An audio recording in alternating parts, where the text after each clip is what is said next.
Hey there, welcome back to the channel where we make retirement planning simple, approachable and, dare I say, fun. Today we're talking about something a bit different but super important when it comes to managing your money, the peak end rule.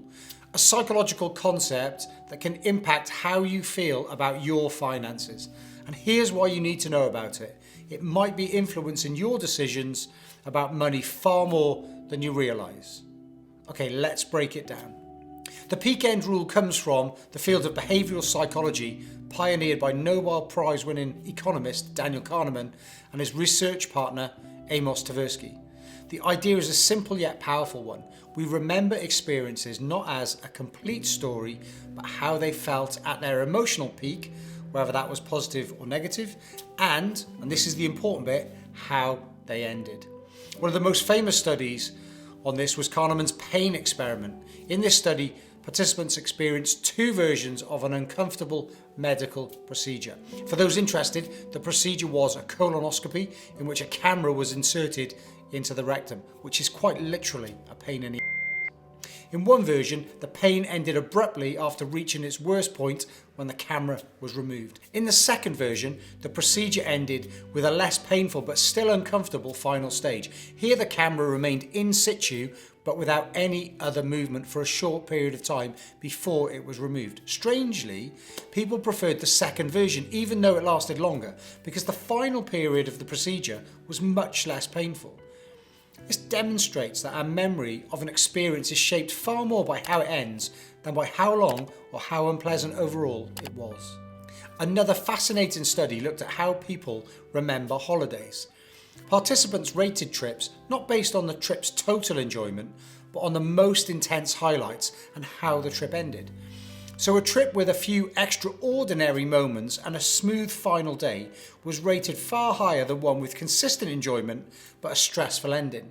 And we can use the peak end effect to maximise our holiday enjoyment. Paying particular attention to how the holiday ends is a great hack. Think about front-loading trips at the start of the holiday and doing progressively less as the holiday unfolds. Also, have more than one eye on minimising stress on the journey back home. You can't account for airport delays unless you can afford private jet travel, but you can minimise stress.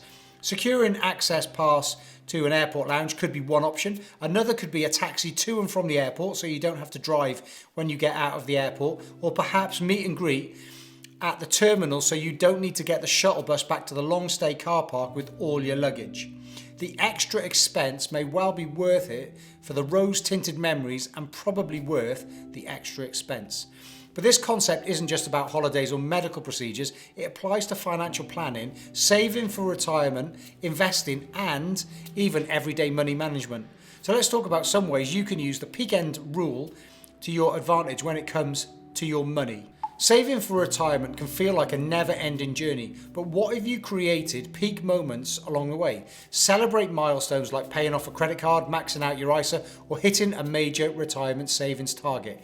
These celebrations create positive emotional peaks that motivate you to keep going. This could be used nicely in conjunction with the gold gradient effect, which I've linked to up here. Investment reviews aren't always fun, especially after a tough market year. But ending review sessions on a positive note can change how you feel about your overall financial health. Even after discussing market losses, focus on the long-term gains rather than recent short-term returns, or that you didn't sell when the market went south, or the fact that you stayed consistent with your contributions. Ending with a positive outlook can help you stay motivated and engaged. When you retire and start drawing from your pension, how you structure withdrawals matters emotionally as well as financially. If your last withdrawal each year leaves you short, it could make the entire year feel financially stressful. By planning withdrawals to match your spending requirement, you can create a more positive year-end experience. Saving can be boring, let's be honest, but if you tie savings goals to small rewards, you'll create memorable peaks that reinforce positive habits. For example, when you hit a savings goal or repay a debt, treat yourself to something meaningful the following month, like a special family day out, using the money that you had been saving or using to pay down your debt. It's a win-win for your finances and your happiness, but don't forget to get back on the horse and restart that savings habit as soon as you can.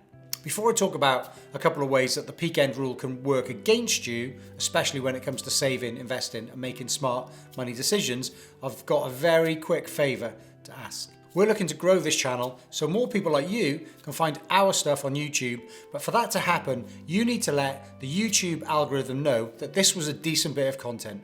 And you can do that by liking this video, subscribing to the channel and hitting that notification bell. That way you won't miss out on any future tips on managing your money better. Imagine the stock market dropped sharply near the end of the year. Even if the rest of the year was filled with gains, that end of year low might make you feel like the entire year was a financial disaster. This emotional bias can cause investors to pull out of the market prematurely, potentially missing out on future gains when the markets recover. Try taking a look back at the longer term. Here in the UK, investment providers are required to provide valuations quarterly, stating the value at the previous quarter's end. This inevitably anchors people's perceptions to a 3-month time horizon. That's incredibly short term if you're investing for decades. Take a step back, look at the entire investment timeline. It may not look too bad. People tend to focus on recent market performance rather than long-term results. If your investments hit a rough patch, you might forget the years of positive returns and consider abandoning your strategy, often at the worst possible time. Imagine you've stuck to your budget for months, but then your car breaks down or you face an unexpected household bill. That negative peak can overshadow all the progress you've made, making you feel like budgeting isn't worth the effort, even when you know deep down it clearly is. End of year festive spending can create a classic peak end rule trap. You might overspend in December, making the entire year feel like a financial failure, despite doing a great job saving in the first 11 months of the year. Planning ahead can help you avoid that negative emotional end. So how do you use the peak end rule wisely? Well, first recognise it. Be aware of how emotional highs and lows affect your financial memory. Then create positive peaks by celebrating your wins and positive endings by planning ahead, especially when it comes to managing your money for a successful retirement. I'd love to know what you think. Have you ever noticed the peak end rule affecting how you feel about your money? Let me know in the comments. Now, this video is all about the 4 rules of budgeting, and this one is all about the gold gradient effect, which could be very useful if you're hoping to stick to your 2025 New Year's resolutions. Thanks for watching, and I'll see you in the next video.